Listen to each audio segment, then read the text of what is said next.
Merhaba arkadaşlar, ben Burak. Bugün Bandicam'la nasıl ses eklenir, yani ses ile konuşunu video çekerken onu göstereceğim. Ben de bunu kullanıyorum. Bazı arkadaşlarımız Bandicam'a geçti. Teşekkür ederim. Yani Bandicam'da bir para görsün, aman abim. Bir para görsün yani. Bizim sayemizde Bandicam'a geçtiler. Bandicam'a giriyorum.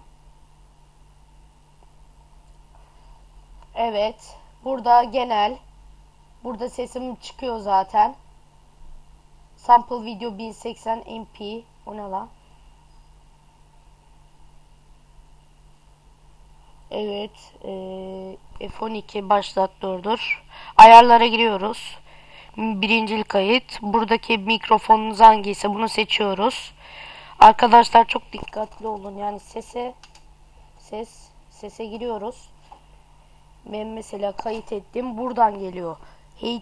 H Diffusion Audio aygıtı.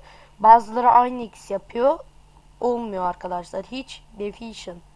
Benimki mikrofon hiç Diffusion Audio aygıtı. Bunu seçiyoruz. Tamam diyoruz. Arkadaşlar bu kadar. Öbürkü video için teşekkürler. Bayağı yorumlar geldi, abi sen süpersin falan diye. Neyse, iyi günler. Videolarım devam edecektir.